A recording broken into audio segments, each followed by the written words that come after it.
안녕하세요. 저는 서울에서 거주 중인 30대 초반의 여자입니다.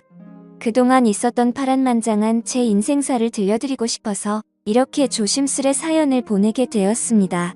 저는 지금 형부와 같이 살고 있는데 긴 글이 될 수도 있겠지만 그저 한 여자의 속풀이라고 생각하고 가볍게 들어주셨으면 좋겠습니다.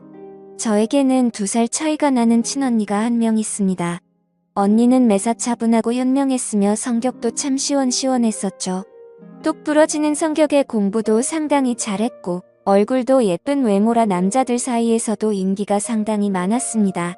더군다나 성격도 착해서 어릴 적부터 저를 살뜰히 챙겨준 언니가 제 우상이자 꿈이었던 것 같아요. 나이는 겨우 2살 차이밖에 안 되지만 어릴 적부터 언니는 제게 상당히 커다란 존재였던 것 같아 말을 잘 따르곤 했습니다. 공부를 상당히 잘하던 언니는 서울의 좋은 대학에 입학하게 되었고 그로 인해 서울에서 혼자서 자취를 시작하게 되었습니다. 그때 당시 저는 혼자 나가서 자취하며 사는 언니가 그렇게 부러울 수가 없었죠. 공부도 잘하고 대학도 좋은 곳에 가는 언니를 존경하며 저도 언니를 따라가기 위해서 이를 악물고 정말 공부를 열심히 했었습니다. 그러다 보니 저도 곧잘 성적이 잘 나왔고 그 덕분에 언니와는 다른 학교지만 나름 서울에 있는 괜찮은 4년제 대학교에 입학을 하게 됐습니다. 저는 너무 행복하고 신났었죠. 그렇게 꿈에 그리던 언니와의 자취생활과 대학생활이 너무 기대가 되었습니다. 부모님은 철없는 딸년이라고 핀잔을 주셨지만 내심 서울 4년제 대학에 입학한 딸들을 보며 흐뭇해하셨었던 것 같습니다. 그렇게 학기가 시작되었고 저는 언니와 같이 살게 되었습니다. 대학생활을 시작하니 이래저래 시간이 금방 지나가더라고요. 친구들도 여러 명 사귀게 되었고 술집도 처음 가보고 미팅도 하면서 너무 즐겁게 지낸 것 같아요. 그러다 언니는 졸업을 하고 대기업은 아니지만 업계에서 알아준다는 좋은 곳에 취직을 하게 되었습니다. 그리고 얼마 뒤 지금의 형부를 만나게 되었네요. 언니보다는 2살 위였으니 저하고는 4살 차이가 나는 남자였고 언니와 소개팅으로 만났다고 들었습니다. 처음 만났을 때 환하게 웃으며 내가 연희의 동생이야 라고 말하던 게 정말 엊그제 있었던 일처럼 생생합니다. 저는 언니와 같이 살고 있었기 때문에 형부와는 자주 만났어요.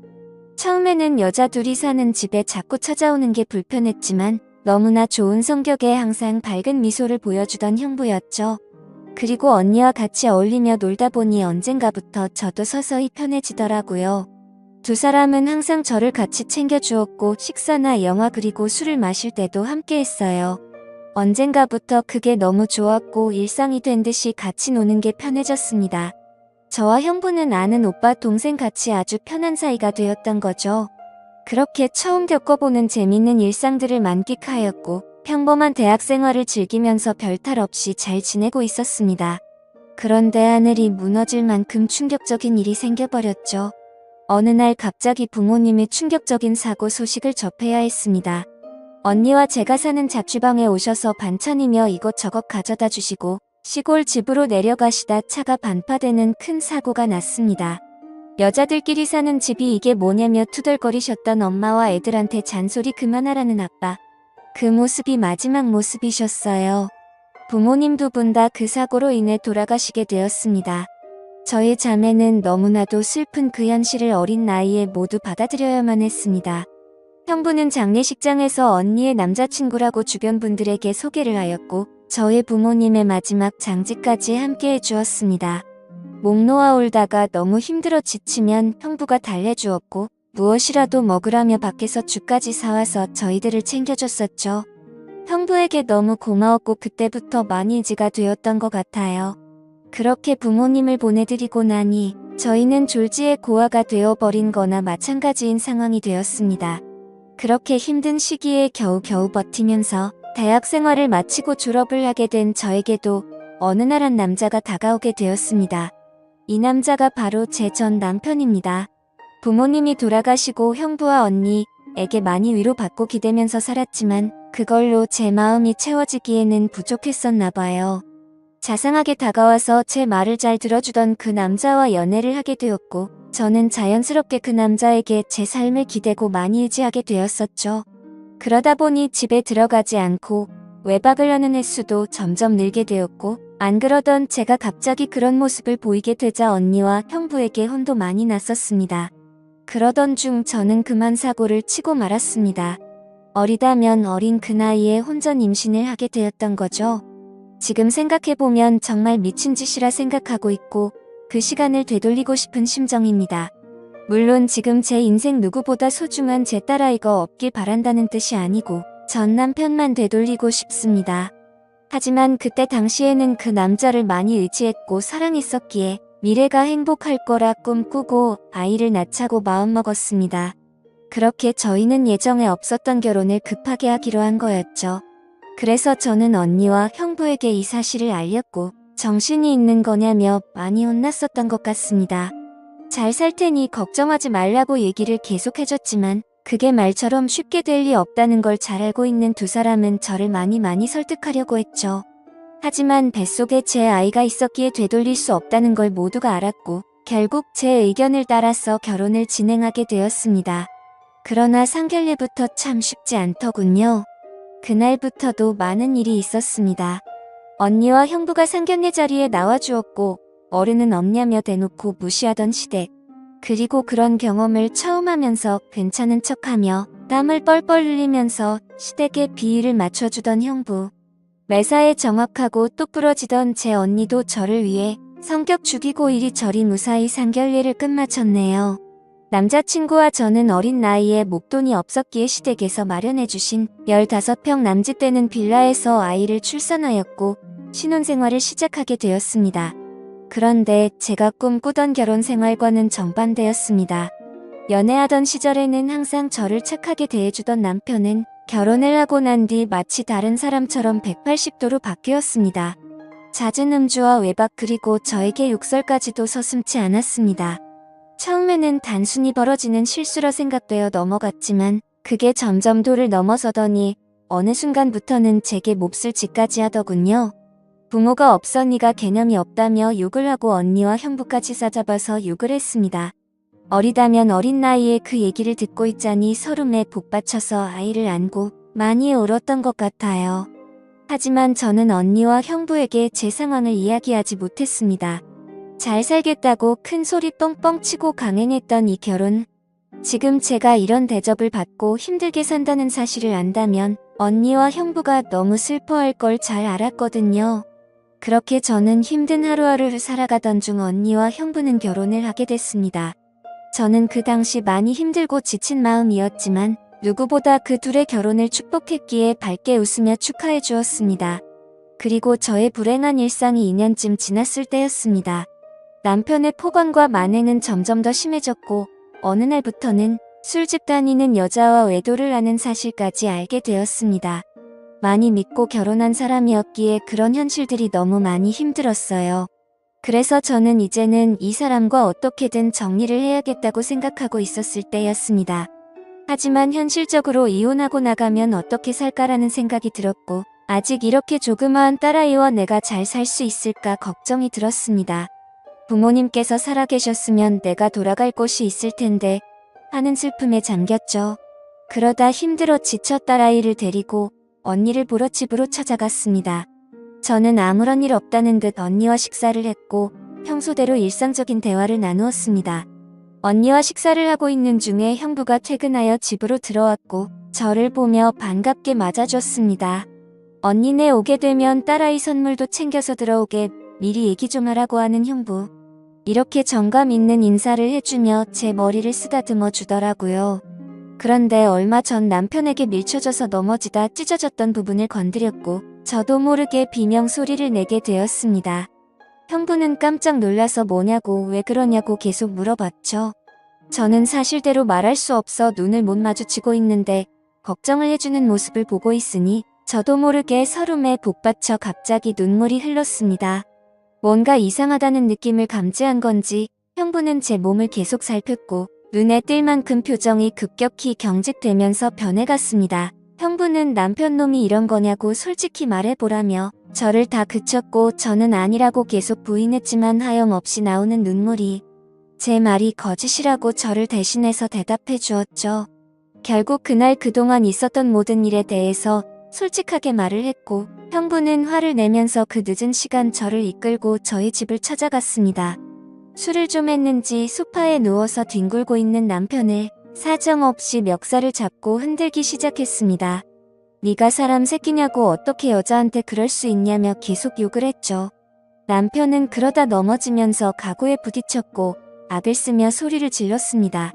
형부는 그때부터 정신이 조금 들었는지 잠시 숨을 고르더라고요.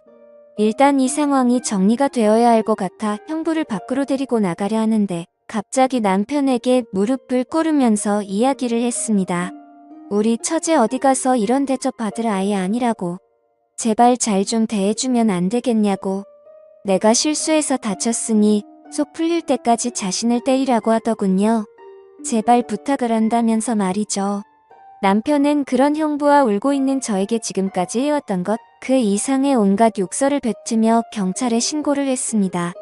경찰이 와서 일단 상황은 종료되었지만 절대 합의는 하지 않겠다는 남편 때문에 형부는 결국 재판까지 받게 되었습니다. 자세한 내용은 형부가 절대 말해주지 않아 그 후 어떤 처벌이 이뤄지게 됐는지는 지금도 잘 모르겠습니다. 그런 상황을 겪은 뒤로 저는 확실히 남편과 정리를 할 수 있었고 이도 저도 갈 곳이 없던 저와 딸아이에게 언니와 형부는 손을 내밀어 주었습니다. 그렇게 염치는 없었지만 어쩔 수 없는 상황이었던 저는 결국 언니와 형부와 같이 살게 되었고 차근차근 그동안의 일들을 정리를 잊고 이혼 준비를 하게 됐습니다. 이혼 과정이 생각보다 참 복잡한 게 많더라고요. 저 때문에 속이 많이 상했던 형부는 저에게 걱정 말라며 많이 도와주었습니다. 너무 힘들었던 제게는 그때 형부와 언니에게 너무 고마웠어요. 그리고는 예전 처음 형부를 만났을 때처럼 저와 언니 그리고 형부 거기에 제 딸아이까지 나름 행복한 생활로 돌아올 수 있었습니다.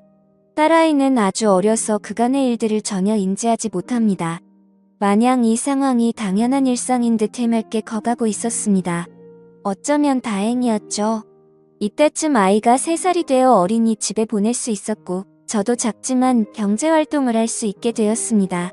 전공을 살려 작은 디자인 업체 취직을 하게 되었어요. 이 회사가 프리랜서처럼 집에서도 일을 할 수 있었기에 아이를 키우는 저에게는 딱 알맞은 직장이었거든요. 급여는 그리 많지 않았지만 빨리 목돈을 모아서 이 집에서 독립하기 위해 이 악물고 일했던 것 같습니다. 회사 몰래 아르바이트 짬짬이 해가면서 아이도 챙기고 일도 병행하는 그런 정신없이 바쁜 나날들을 보냈습니다. 그러다 어느 날 일어나지 말아야 할 충격적인 사건이 벌어졌습니다. 왜 저에게는 이런 시련들이 몇 번씩이나 이어졌는지 하늘이 원망스럽습니다. 어느 날 회사에서 디자인 회의를 하고 집으로 돌아왔는데 회사에 있어야 할 형부가 잔뜩 어지럽혀진 집안 식탁에 앉아 울고 있었어요. 식탁 위에는 마시던 소주들이 널브러져 있었고요. 너무 놀라서 이게 무슨 일이냐 물었지만 형부는 아무 말이 없더라고요. 그러다 식탁 위에 올려진 이혼 서류를 발견했고 그 서류에는 언니 이름이 적혀 있었습니다. 무슨 일이냐 물었습니다. 한참이 지난 뒤에 형부가 하는 말이 언니와 이혼하게 되었답니다. 언니는 집을 나갔다고 하더라고요. 갑자기 도대체 무슨 말인지 도저히 이해가 안 되었어요. 아무 문제 없이 행복하게 잘 지내고 있는 줄만 알았는데 갑자기 이혼이라니요.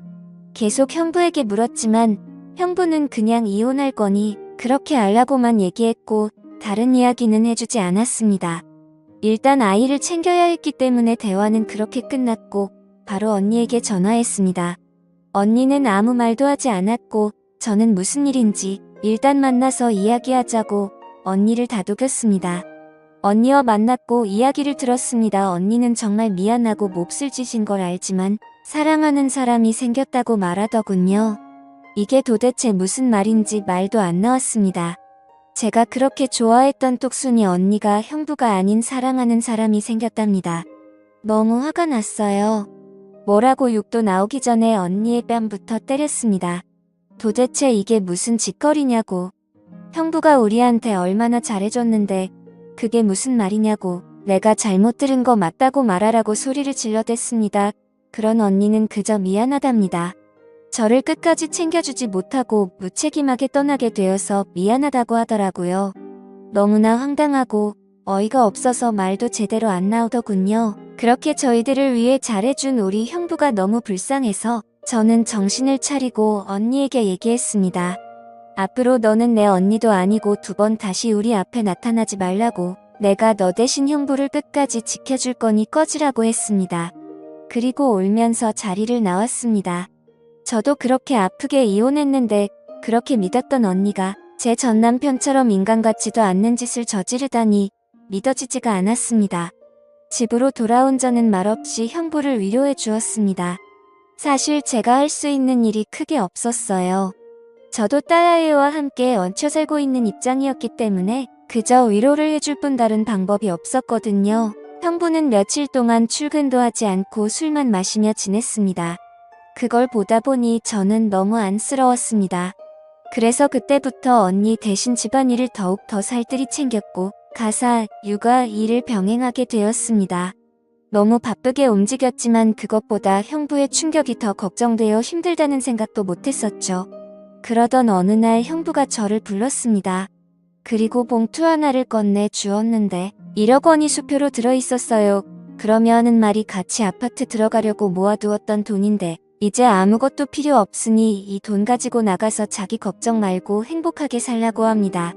여기에 계속 있기 불편하지 않겠냐고 어차피 끝까지 저랑 제 아이 데리고 가려고 했었기에 그 몫을 나누어 주는 거라고 하더군요. 힘든 그 와중에도 제 걱정을 하고 있었다니 눈물이 나서 펑펑 울어버렸어요. 그리고 형부를 꼭 안아주며 내가 같이 지켜줄 거니까 너무 슬퍼하지 말라고 당분간 곁에 있게 해달라고 형부가 정신 차리면 내가 알아서 나갈 테니 이 돈은 필요 없다고 말했습니다. 형부도 감정이 복받쳤는지 목 놓아 울었고 알겠다면서 고맙다고 말하더라고요. 그렇게 저와 저희 딸아이 형부까지 비록 임시지만 새로운 가족이 되었습니다. 형부는 바랄 게 뭐 있냐고 아무것도 필요 없다며 언니와 조용히 합의 이혼을 했습니다. 왜 이렇게 착한 사람을 상처받게 만드는지 언니가 너무 미웠고 형부에게 미안했습니다. 이렇게 짧은 시간 동안 부모님의 사고 그리고 혼전 임신과 이혼, 또 믿었던 언니의 충격적인 배신까지 무려 3가지나 되는 큰일을 연달아 겪었습니다. 형부는 이혼을 한 뒤로 정신을 차리고 일상으로 돌아왔습니다. 저도 마찬가지고요. 서로 많이 의지를 해가며 바쁜 나날들을 보내고 있습니다. 언니가 떠난 충격을 온전히 떨칠 수는 없었지만 그래도 그 슬픔이 어느 정도 가셨을 무렵 작은 월세방을 얻어서 나간다고 형부에게 말했죠. 어느 정도 일상이 제자리를 찾은 것 같아서 제가 살 길을 찾아가겠다고 말했더니 여기가 너희 집인데 어딜 가냐고 화를 내더라고요. 이제 우리 가족인데 어딜 나가냐고요. 끝까지 서로 의지하자며 저를 붙잡더라고요. 형부를 위해서도 이건 아니다 싶어 완강히 거절했지만 이런저런 신랑이 끝에 형부에게 너무 고마운 마음이 들었습니다. 결국 저는 형부의 손을 놓을 수 없었습니다. 저희는 서로 상처받은 사람들이 만든 이상한 가족 구성원이 되었지만 나름 행복하게 잘 살고 있습니다. 지금은 전에 살고 있는 곳보다 조금 더 좋은 아파트로 이사도 했고요. 남들이 이상하게 볼 수도 있겠지만 신경 쓰지 말라고 늘 본인보다 저를 신경 썼어요. 아이 유치원 행사에도 애비 없는 자식 소리 듣지 않게 하려고 아빠처럼 참여해주고요. 남들이 흔히 생각할 수 있는 이상한 관계는 절대 아닙니다. 사실 저조차도 나름 소소한 행복을 느끼며 사는 이 순간이 영원할 것 같진 않습니다. 언젠가는 저도 형부와 떨어져 이곳에서 떠나야 할 거라 생각하고 있고요. 그래도 지금 당장은 현재에 충실해서 행복하게 지내보려고 합니다. 길다면 긴 시간에 많은 일들을 모두 담아보려다 보니 많이 흥설수설한 것 같네요. 제 이야기 들어주셔서 감사드립니다.